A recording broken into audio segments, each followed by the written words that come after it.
dig deeper, though, into that impending government shutdown, which did hit the markets, with Height Securities senior analyst Stefanie Miller in Washington. And Stefanie, you now say there's a 65% chance of a government shutdown, right? You just raised it.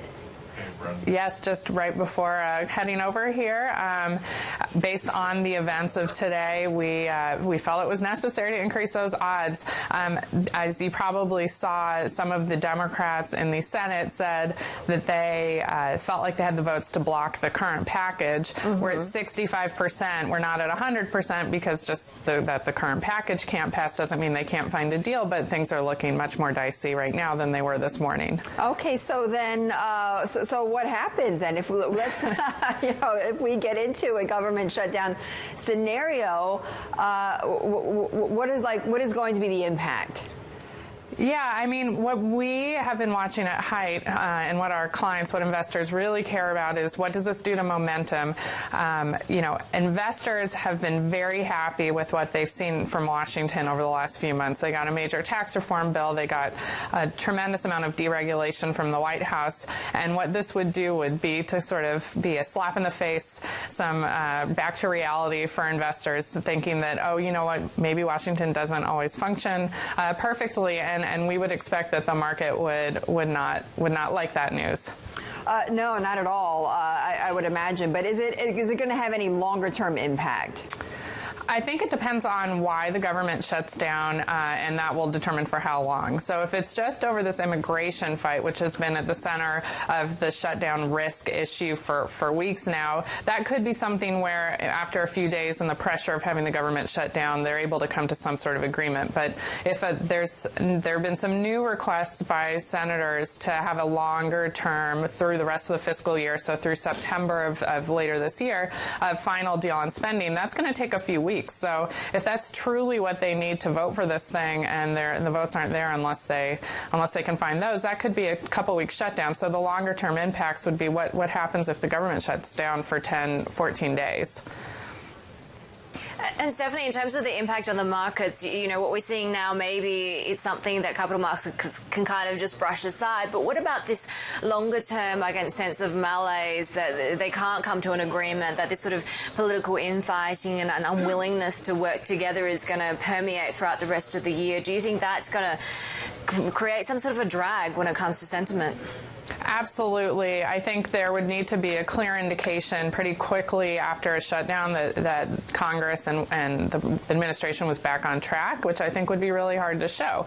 And so what I would expect is a little bit of a weakening in the market from what we've seen, especially since the beginning of the calendar year, but certainly since passage of tax reform.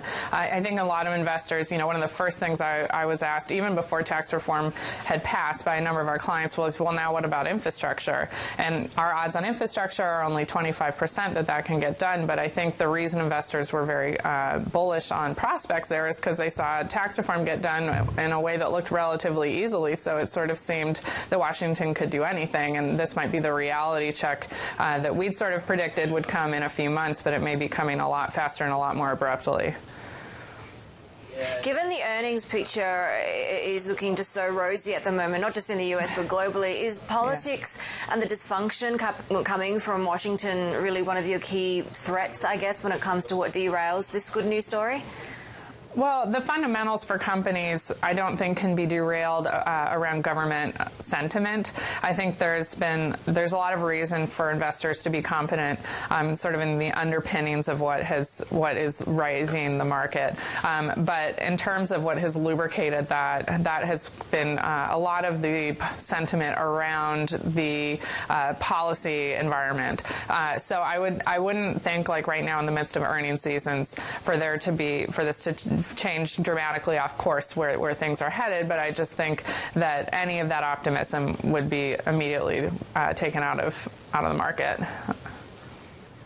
You've seen, the sort of attempt to price in and to work out the implications of the tax overhaul really dominate as a theme so far in this earnings season, particularly for the banks this week, right? But, you spoke about infrastructure and how the likelihood of that being a win for the president coming right down. I mean, that was really the trade that was driving the Trump trade, right, around this time last year.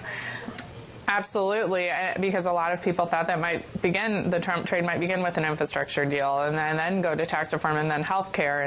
And I think when health care failed, when ACA repeal failed earlier this summer, investors sort of thought, well, this means nothing's going to happen. And then when tax reform passed in December, investors thought, well, that means everything's going to happen, and it's more complicated than that. It's somewhere in the middle. And I think that's kind of what the reality of what we're seeing right now is, that there are really hard bipartisan issues that require, in this case, Democrats have to vote in the Senate for this government funding bill. They don't have the votes without them. And so the difficulty in this current climate we're reminded of that right now. Stefanie, before we go, though, Republicans are generally blamed for past government shutdowns. This time around, it's really seems to be more of the Democrats. Either way, voters hate this sort of stuff, right? So who is this going to damage the most? How are the voters going to react to this? I think the president and congressional Republicans have done a masterful job continually blaming the Democrats ahead of this, and only time will tell how voters react. But right now, Republicans are in the majority in Congress and in the administration, so they'll have to do a really good job with the messaging to really pin this on the Democrats. But so far, all these stories, all the articles we're seeing today are all on Democrats shutting down the government, so they may be able to have their cake and eat it too a little bit. By being in charge and not having to fully take responsibility here. All right, Stefanie, thank you so much. Stefanie Miller, Heights Securities Senior Analyst there in Washington. A 65% chance of this passing.